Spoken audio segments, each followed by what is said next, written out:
Listen here, how you feel when you come to church and it's a politician up front with they bow on, their pen, and their placard? How does that make y'all feel? Honestly, it makes me not want to hear anything they have to say. Yeah, it's kind of cringy to me. It's like an intrusion. Yeah. We came to do Jesus, and now you are wearing the reelect me button. I don't want to reelect you. I don't know you. Right. But that's the problem. That's the problem. And then the fact that they leave when they finish talking. Like everything you said just went out the back of my head. Well, what is the role of the church when it comes to politics? That's a real question. Right now, we're being divided. So maybe we should talk about it. Let's talk about it. Yeah, so good evening, guys. We're so excited to be back with another episode of Unchurched. I am your guy, not your favorite. I mean, I should be your favorite, but I'm Antonio. That's questionable. And I'm here with the amazing, incomparable, fly fresh to death, curly hair Cole. What's up, Cole? What's going on, man? And I got my amazing, fantabulous, wonderabulous. I mean, just everything. My uncle. How are you, Uncle Stefan? I'm backless. You're backless. I'm glad to be back, man. I missed you guys so much. We missed you too, man. We missed you too. Well, listen, today we're going to talk about what is the role of the church in politics. Oh. So I think that's going to be a really good conversation considering that we're in election season. Mm-hmm. We are, preparing for the election of our next president of the United States, right. The United States. And yeah, how do y'all feel about that? Well, I can tell you this. There's two things they say, and y'all know this. There's two things they say you cannot talk about. Mm-hmm. Even with your friends, you should avoid these two conversations. The first one is what? Religion. You can't talk about religion in public spaces, and you should not, number two, talk about politics. Yeah.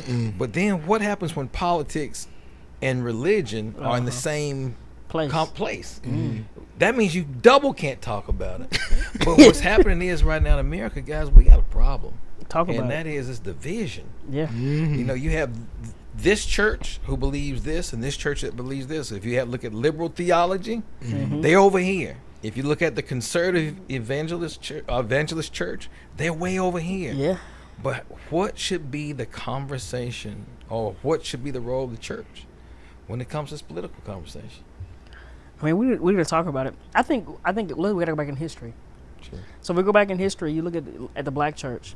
The black church was central to the entire community. Mm-hmm. So not only was it the bastion of hope and faith, it was also the place where they galvanized and they organized and they got ready to go fight political fights. Right. When people, and if we're going to be honest about it, when people needed a loan and they couldn't get it from the bank, they went to the church. Sure. I can even think people do that now. And so...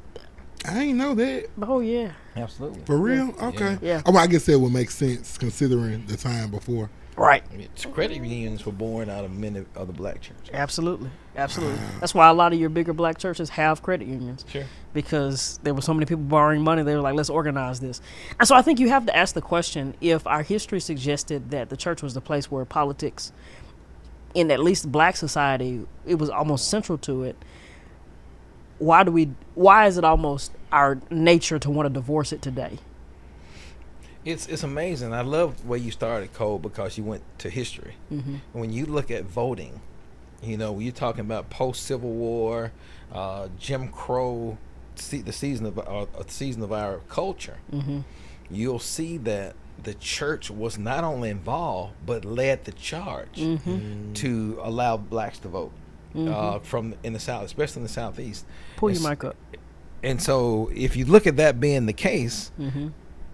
Was that being political, or was that exercising a right that was guaranteed to everyone else except those? So let's ask the question, what is being political? That's a very good question. I'm going to read something to you real quick. I got a Facebook message from an old classmate of mine, and this is what it says. He says, if a pastor isn't getting political, he's not being biblical. So there's a couple of things I want you to catch right there. This is a conservative individual, and he says if a pastor isn't getting political, he's not being biblical. And so we need to discuss two things. The first thing is, what does it mean to get political in 2024? Yeah. Again, we talked about in history, it was to push for the right to vote. Was that getting political? But what is getting political now? I think getting political now is just anything involving talking about politics. Because I think, for me at least, I'm only 25, very young, but I've grown up in the time of like the separation of church and state. So I think my generation has almost been conditioned to just like not talk politics at all. Right. Versus I think y'all's generation, a lot of like what you were involved in was centered around politics. Like you said, church was heavy in that because it's like a staple of the community.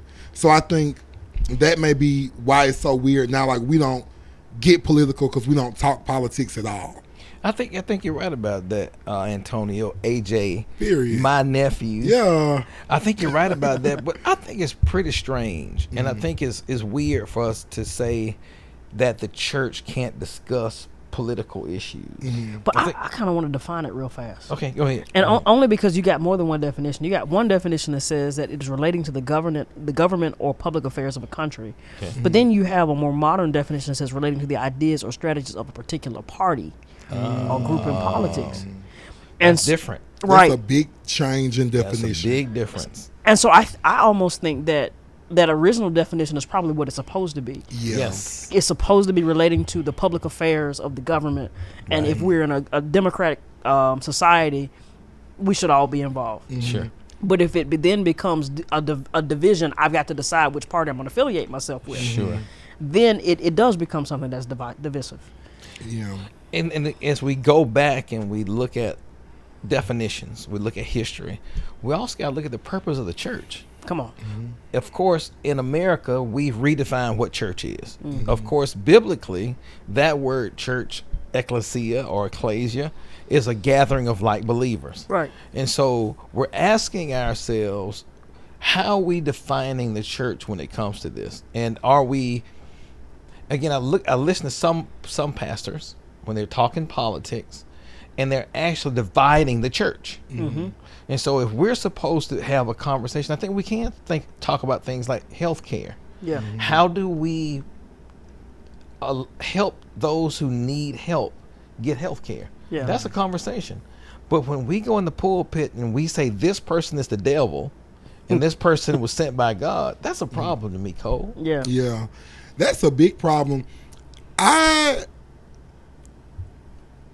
forgot my train of thought just that quick. But I can And tell I'm an you, old person sitting here. man, look, It's going to get worse as you get older, Doc. I promise you. that's scary. It starts probably in the next 15 years. It's going to go downhill for you, sir.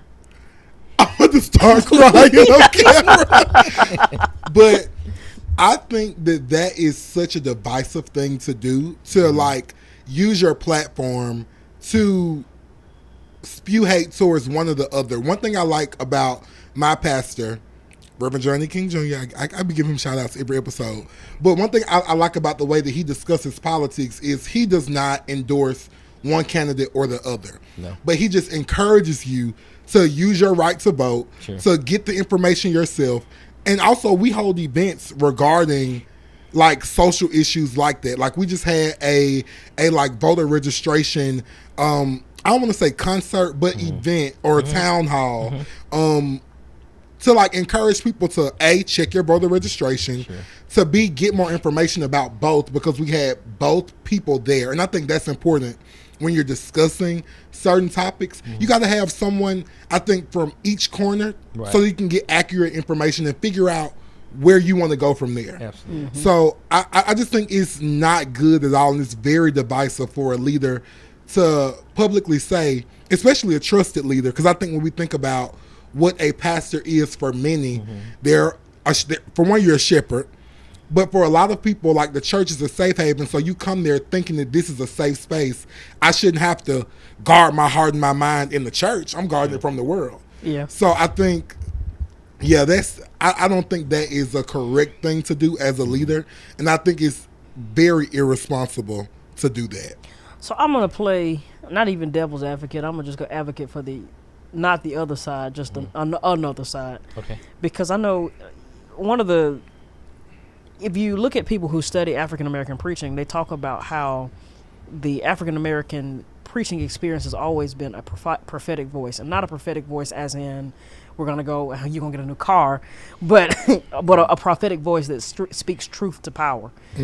And so if you are shepherding certain people, like let's put it for an example, I'm in a church in the middle of East Lake that's got a gun violence problem right now.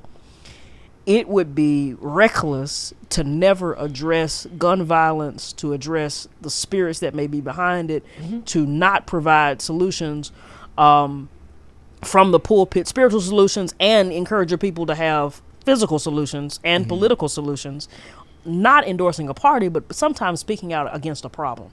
I think we see, that's part of the heritage, and I think that's part of the call. But is that politics? I think it gets into politics when you start talking about policy.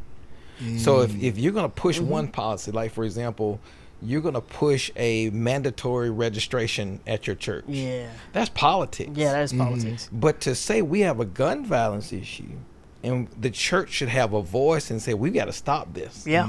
And voting matters in that process. And so is your candidate discussing gun violence? Right.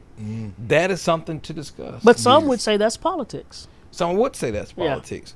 But if we're going to tell people to go vote, and I think you said that, I think it's okay to tell them, know your issues. Yeah. Yes. Know your issues. One of the struggles we're having in every church, white, black, Hispanic, America, is nobody pays attention to the real policy issues anyway. So what? Yeah. Once we run out of understanding of the policy, it becomes emotional. That's why we can't discuss religion and politics. Yeah. Because someone's gonna get emotional when they run out of facts. That's always the next step. So the point I brought up was, what is the purpose of God's church? So if we're talking more about politics, not talking about salvation, I think we have absolutely, our priorities are off. Yes. Absolutely. And oftentimes a lot of churches are more focused on nationalism, patriotism, and politics, and not discussing discipleship, righteousness, justice, salvation, and the things of Scripture. So we've got to ask ourselves, as the church, what is our purpose, and how do we play a role in that purpose in America? I think that's a good question. I think that's a question that a lot of churches need to ask themselves. Sure. Because here's one thing that I know, and I realize we're on the platform, we're talking, but I think the church has done and I'm speaking from experience, done a really good job about talking about issues, but providing solutions or pushing people toward policy or toward actual action, not so much. Right. We push people toward people, and I think that becomes idolatry. Yes. Right. And that goes back to what we talked about earlier about who comes to the church. I remember one pastor I served under, he would always say this: I will never tell you how to vote. I will never tell you who to vote for, ever. But that's my person right there. And so as a thought leader, he's definitely going to influence the thought process of people coming to the church.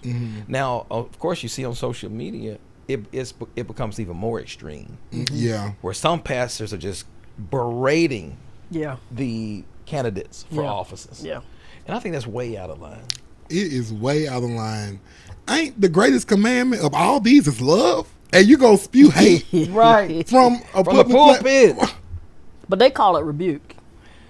They call it making you aware of the sheep's and wolves' clothing.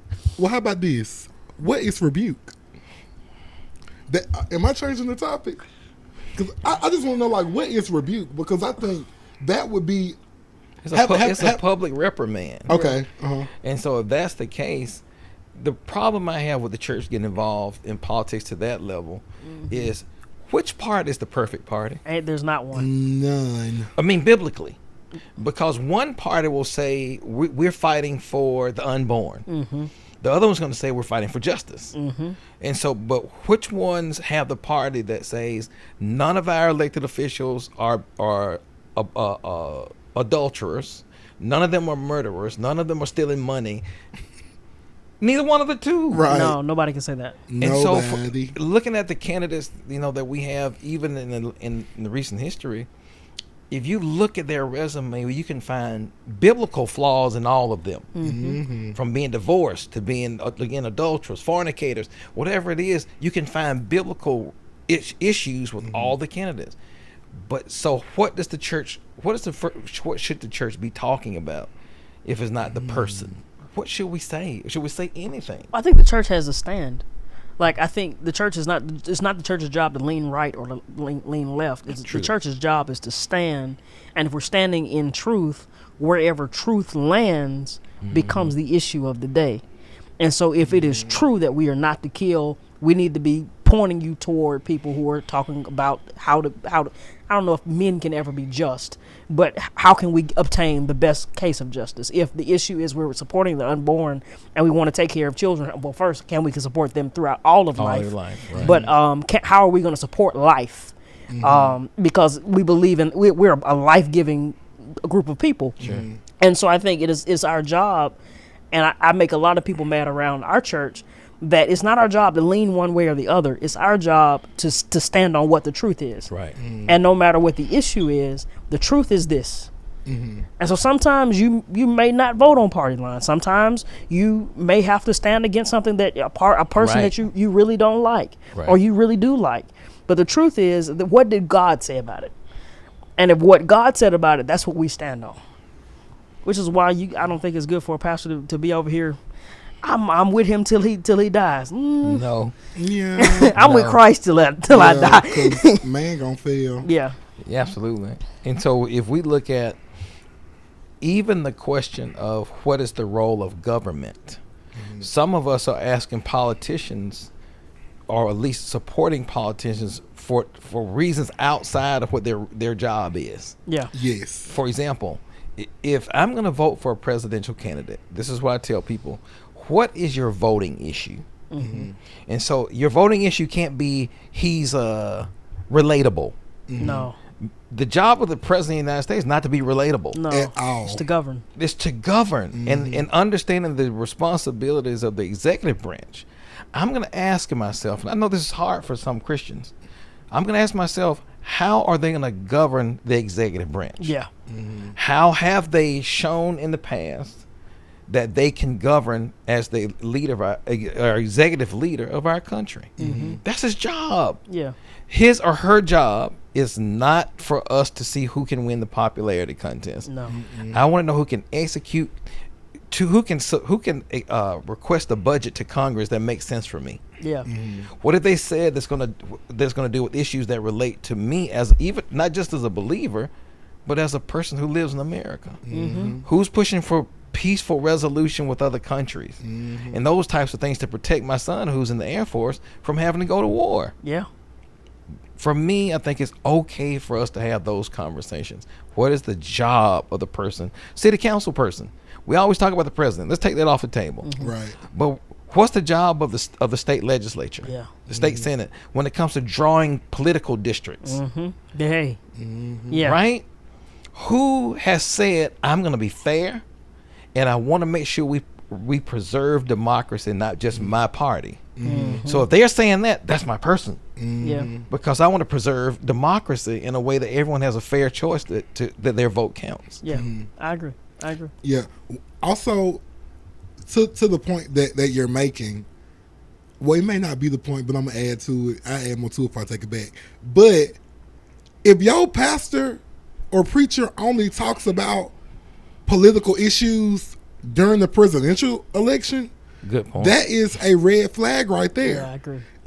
If you can't talk about your local elections, your city, your state, that's the stuff that really matters. I mean, the president does matter, but these smaller elections are actually what matters. Yeah. And going back to, I think, my example of my shepherd, my pastor, I appreciate his input even more because you're not waiting every 4 years to discuss these issues that are going on in our community, and you're also pointing us to people that can actually make the change, like the state legislator, the city council, the mayor, like all of these different things. That's what's important because you're gonna see your president Maybe never. Hello? Yeah. I still ain't seen no president in person. Well, I've spent time with presidents because that was my job. Wow. But You're so cool. But understand what their job is. Their job is to make recommendations to Congress to create policy, then to execute through his or her administration to make things happen. Again, I'm trying to figure out who can do that best, who can sit down with Congress and actually work together to make best policy. When I hear people saying we're not going to work with them, we're not going to do that, I'm like, no, you're not for this country. No. You're for you. Yeah. It immediately is. And so that's an issue. You're for you and your interest. In your interest. And that's where we've gotten to. I know you guys know, but I've spent the last over 30 years in government relations and federal policy. And I've seen a shift to where, and again, I always tell people this, you don't want to see how the sausage is made in Washington, D.C. these days. But it went from a process to where elected officials would first look, how is this policy going to affect my district? That was the number one priority. The second thing was, how's it going to affect my state? So they would meet with other representatives and senators from the state and say, how's this going to affect, this bill's going to affect us? And they would vote that way. The third way was, how's it going to affect the region? And then finally the country. Okay. Now what they do is, what does the party say? Yeah. What is our party saying? And even to this point, let's stop any bill or stop any legislation that will allow them to win and us lose. That's why Congress doesn't pass the bills anymore. Yeah. They just they pass these bills to allow them just to continue working and be funded for a certain amount of time, but they don't pass big bills anymore because if that party wins, you lose. But who suffers? The country suffers. The country does suffer. Yeah, we continually suffer, and because somebody's getting paid, and their ego is being boosted, and somebody behind the curtain is making all the money. And the goal is to control power. Yeah, and it wasn't always like this. Wow. It wasn't always like this. So in your career, you've actually seen. Yes. Oh wow. I came to Washington in 1990 as a congressional staffer, and don't you say nothing about age. Wait, no, but I was 8 years old when I started that job. What's so funny? Sorry, a small tangent, y'all. I was about to ask a question that a kid asked me one time. 1990, were you a slave? Oh my God! Somebody asked no, you that. literally. When I was working as an educator in the school, a kid asked me how old was I, when was I born. I said 1999. 99, y'all. He said, Mr. Andrews, were you a slave? With a dead, was dead serious. Well, so this happened last week. I love the tangent, but I was talking to a kid last week, and they asked me how old I was. I said, I'm not gonna tell you my age, but it's gonna be a math exercise. I was born 5 months after Martin Luther King was assassinated. He said, and it's still breaking my heart that my therapist said I'll be fine, but the student said, you my great grandma age. Oh my God! I'm like, great grandma. How's your mom and your grandma? Literally, that's crazy. But I think their math was way off. You had to. It couldn't have been true. But you know the way that babies are coming out these days. I could be. I'm just hoping. I'm just hoping the math was off. You my great grandma's age. So what are we talking about? We talking about politics in the pulpit. Yeah, you said in 1990. In 1990, I went to Washington, D.C., and this is a picture I want to paint for you guys. In the Alabama delegation, I worked for a member of Congress from the 7th Congressional District of Alabama at that time, Claude Harris, who's deceased. We used to get together as staffers from the Alabama delegation. There was a member of Congress, his name was Sonny Callahan. Sonny had a boat. And on Fridays, he'd invite all the staffers from all the staffers from the delegation to ride on his boat. He was a Republican. Claude was a Democrat. I didn't even know they were a different party. They were just Alabama staffers. Wow. But now, as I fast forward, I remember seeing the relationship start to fade as the policies became more partisan. And today, they don't even talk to each other. Wow. Staffers in the Alabama delegation, and I'm saying this on camera, staffers don't even know each other. Really? Right. It's true. You walk past each other in the hall, you don't even know you're working for another Alabama office. Wow. Because it's the Republican staffers know each other and the Democratic staffers know each other. Wow. That's really sad. That's our country. But that makes me go back, and I go back here all the time, back to like when George Washington got out of office, in his presidential address when he was leaving office, one of his main points in that was do not get caught up in parties. He sure did. And what did they do the very next term? They formed parties. They formed parties, and they start over time eliminating a third party. So as for the church, we are now driven by party, and it's really divided down racial lines, for sure.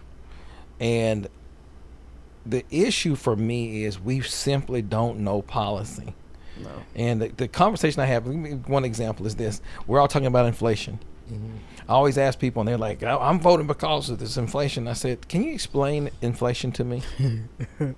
I am over. I have had no one who could tell me what the economic indicators are to let you know we're having inflation. They print more money. Or what it is. How did this start? And in America, is it an American problem or is it an international problem? And people can't answer these questions. So I think That's the church basic can economics. play a role in educating the people in their churches of what is this thing? What is inflation? What is GDP? What does it mean to have an economy that says that there's a consumer there right now? We have a consumer. The consumer confidence is healthy. When you look at the stock market, you look at construction percentages. When you hear those things, all people should know these things. Everyone should know it. That's what is that? 10th grade economics. It is Basic civics. basic, and we should be having the conversation. I think the church could play a role in that. Okay. The church I pastor, One Church ATL, Marietta, Georgia, 30060. We have these conversations all the time, and we do it through our financial literacy classes. For example, how is this affecting you in your investments and those types of things? Because it is important for the church to say we're just educating you on issues and things that affect your life, not to tell you which way to go. How do people attend? Like, y'all have good attendance? Absolutely. In fact, we're going to have we did one during COVID, for example, on the crime bill that occurred in 1994. Okay. I was on the staff that worked on the bill, and there was a lot of conversation going on during the 2020 election about the role of Joe Biden and others. And so I gave a synopsis of the crime bill in 94, and it was very helpful to people to understand. I wrote 2 portions of it myself as a staffer, so I was able to break down what was really in it, not what was on TikTok. Yeah. And to share those things. But I think it is important for a pastor, first of all, to be knowledgeable of issues, to be a resource, and for us to be able to talk about things like what was in the crime bill, what is Obamacare, and how does it affect you? Yeah. We should be able to have that. fact Don't that y'all think? Yeah, I agree. Of course. And it's got to be more than you knowing that it's Obamacare. You know that it's the Affordable Care Act. Right. Right. Chat. I'm gonna be for real. I'm sitting up here. I feel like I don't even got a degree sitting next to y'all. Y'all know so much. Well, I can say my reasons because I'm old. I don't know what Cole's gonna say. I plead the 5th. Because you said 10th grade civics. I'm like, did I go to school 10th grade? I'm just joking. No, because like I remember some of this stuff, but I think just having this conversation really is like encouraging me to get back into my studies of politics, the political systems, because I think everyone thinks they have a base level of knowledge until you actually talk to someone that has a level of knowledge in it, and it's like, oh, I really don't got nothing to say. Yeah.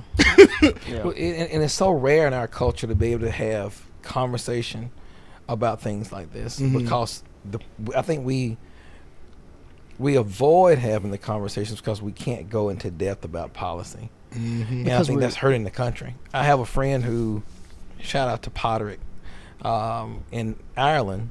We talk about this all the time. He's a former legislator there, and he calls me and he says in his Irish accent, "Stefan, you Americans are stupid. How you guys electing these people?" Yeah. And he says, "You all don't read. Yes. In other countries, people are still reading. Gee. While in America, you guys are scrolling." Well, but did you hear? What's Did that? you hear? There was a Harvard professor that came out and said that parents who read to their children are putting other children who are not being read to at a disadvantage. Yes, that's true. And so there's a dumbing down of society almost intentionally. Yes. Stop reading to your kids because other kids are not being read to. Instead of everybody should be reading to their children and Yes. encouraging them to be Isn't that literate. crazy? It's insane. But then you have this thing. I'm in schools where, and I'm not sure it may have happened when you all were there, but I tell the kids, we didn't get a chance to retake tests or turn in late No. assignments for a lesser grade. No. If you didn't turn in, you got a 0. Yeah, that's an F. Yeah. But now they give them chance after chance after chance. This is another tangible conversation. But it's good. I think Okay. it's No, necessary. that's good. Yeah. But that is an issue that we're having in society where we're dumbing down everything. Yeah. So why can't we have conversations about, I'm calling them policies, without taking the politics out of it? Why can't as a church we have a meeting after service and say, hey, today we're going to be discussing the defense budget, the history of the defense budget. What's wrong with that? I don't think there's anything wrong. Without saying, well, this president did it and this president did it. Instead of saying, they're just saying, this is how the budget works. Yeah. This is where the trends have gone over the years, so we understand what percentage of our total budget the defense really adds up to. Yeah. I think that's helpful. I think it's very useful. And there are so few voices now that are unbiased That's true. that talk about policy. Yes. Because if I look at anybody on TikTok, if I look at Fox News, CNN, CNBC, any of those, it's going to have a lean to it. And they have an agenda instead of me just learning. But if I read the bill myself, if I read the policy myself, if I read the pleadings myself, I can come away and deduce from it what I will. Yes. Can I give you a 3 years before AJ was born Yeah. history? In 1996, pivotal year in our country, there was a news outlet that was born. It was called Fox News. When it was born, they let the world know we are opinion and entertainment news. They told everyone this in 96. Okay.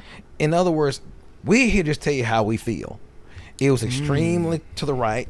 And so you had CNN and Fox.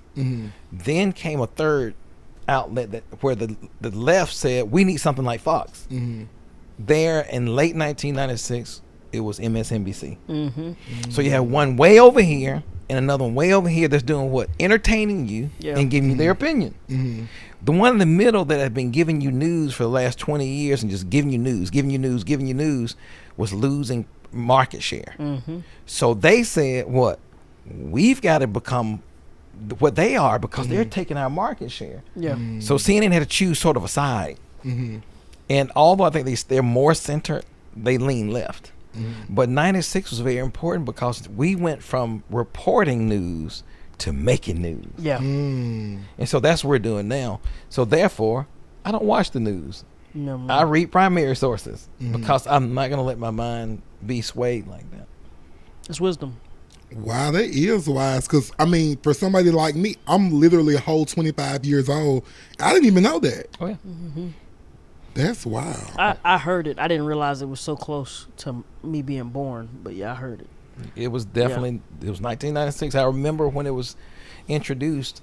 And so what has happened is because of the entertainment value of our traditional television news, we over time start picking the ones that entertained us the best, right? And from that, new news on social media and those realize, hey, it's money to be made doing this. So if we listen to people like on talk radio, like the days of Rush Limbaugh and others, you would say, these guys became very popular and very rich. I'm going to start mine, but I can't be down the center because that doesn't sell. Yeah. The old country folks used to say, The only thing in the middle is a dead rodent on the highway. So you got to pick one side, and now we are fed garbage news Yeah. from this side and this side to persuade us and for us to agree with their opinion. But the truth of the matter is, the truth is usually in the middle. It is. Yeah. But what we call moderates are dying. Yeah. It's a dying breed. So what's happening in the church? You have those folks, pastors, and those folks, pastors, are now influencing the thought processes of folks who they should be telling Jesus saves. He wants us to be holy. He wants us to be righteous. He wants sanctified believers. And we're not doing that in some of our churches, especially during political season. Yeah. So as we've been talking, and you kind of answered this question, but I have a question of what can the church do to kind of help reset this? Like, what is the responsibility of the church to better align their members to like where they need to be as far as their understanding of politics and policies? And I mean, I think that's the biggest question, just trying to recenter them to what they should be focused on. I think there's two things. First, we need to embrace the fact that an ecclesia is a gathering of like believers, typically called the local church, where we can share ideas. Yeah. I think we should be able to say, like you say, gun violence in Woodlawn needs to be addressed. Yeah. We should be able to do that because the local church should affect that. Yeah. The second thing I would say is for pastors, and being a pastor, I've got to read and be knowledgeable. I should be a resource about policy and issues, not about I like this guy better than this guy because these are our guys. And so I think that's the first thing, is realize we do have a role. And number two, to be educated. Our leaders should be educated. I impress on the leaders at One Church ATL, Marietta, Georgia 30060, to make sure that all of our leaders are read. I said to one of our leaders today, when last time you read a book? I want to hear what you're reading, because we still need to be a place or a resource of information. I agree. It's not just beat Jesus books. We got to read our Jesus book. But you got to read deep and wide. Yeah, read deep and wide. Yeah. Because, I mean, it's one thing to read about Jesus, but how do you impact everything else if you don't know about anything else other than him? It's like having power but no conduit to go anywhere. Right. Guess what he told me? What? He laughed about it. He said, man, if I could just put this cell phone down, I could read a book. He said, this thing is so time consuming. Yeah. You're scrolling on your multiple social media platforms. You're checking the scores for the football game, basketball game. And we have a culture now that you ask a lot of folks, last time you read a book from cover to cover? Most people are going to tell you, I can't remember. That's sad. That's sad. But Podrick, my Irish friend, would say, you're stupid. You guys don't read. And my answer is, Yeah. you're right. Yeah. We're not readers anymore. We got to make reading cool again. Absolutely. But at the same time, there is a guy I watch on, ironically, YouTube a lot. And he's a psychologist. Not reading, Cole, Well, but he encourages people to read. but read the transcripts. Yeah. He encourages people to read. But one thing that he says that you have to make a decision. And I want to admonish our followers. You have to make a decision on how intelligent you want to be in this lifetime. Right. Because if you want to always be a talking head that repeats what you have heard, as opposed to saying what you know, you've got to have sources. No doubt. That's why in school, college, and in high school, they're always talking about cite your sources. Where did you get this from? Did somebody else say to this, or did you read this from the original source? Absolutely. The term we use is primary sources. Yes. Find the primary source. And we're talking about politics and religion are the two things we can't talk about. But you know this, guys. People can't discuss the Bible because they don't read that either. Come on now. And so we're running into an issue where the reason we can't talk about religion at a McDonald's is because somebody's going to get mad because they run out of truth, and now the emotions take over. Yeah. And so I'm just going to encourage you. I have some well-read friends, and we never argue, but we don't always agree. Yeah. So we have to go investigate the truth together to find those primary sources to find truth. We never argue. It is just let's find the truth together. Yeah. I think the church can do that too. Yeah. And I think you have to posture yourself in a place of humility. Sure. And because I got a buddy, we go back and forth every week. We read a book together, Awesome. and we disagree on a lot, but because both of us can come from a place of being learned, Scholarship. yeah, we have a place of scholarship that when we disagree, we can debate and then shake hands after we have debated, and then we're gonna go get ice cream. Love it. It's all good. Right. Because it's not about emotion. Yeah. Again, I tell your listeners this, when you run out of facts, you become emotional. There you go. Test it. I probably need to hear that today. You get the name calling. Yeah. You start screaming. And screaming at each other and saying, and this is the one I hate. This is the new American thing. That's making my stomach hurt. I don't even want to talk about it. You've heard that before? Well, people say, I don't want to talk about it. And I'm like, man, why can't we indulge in civil conversation? I agree. Because we don't have enough facts. Yeah, I agree. Wow, well, look, that's the episode. That is the episode. I just want to thank you for coming on and talking to us today. Yes. I love you We guys. love it We when love you you come more. on. Our viewers love it when you come on. Godspeed and shout out to One Church ATL. If you are ever in the Atlanta, Marietta area, go check them out. They're doing great things. Yes. And I guess the last thing I have to say is I thank your viewers. And you and I have this conversation, and you're neutral. But no, you're not. You're not neutral. But I'm wearing this shirt for a reason. Oh my God! And I just want to let your viewers know that this football season, Alabama's going to show you all some history lessons I can't wait. that we are not going anywhere. And I just want to say this to all the listeners who agree with me. Roll Tide. War Roll Eagle. Tide, War Eagle. roll. War Eagle. Child, we can end on that note. Cut out the War Eagle. Good thing I do the editing. That was messy. But I really appreciate you guys. When I'm in town, you guys always open the door for me to come hang out with you. I learned so much from you. And I always say this to your generation, man. We don't do enough talking to each other. Absolutely. And I just appreciate you guys talking to me. Absolutely. Yes, we appreciate you. OMG, I'm finna start crying. Oh my goodness. Well, we want you in the church. We Yes. love you. Oh, bye.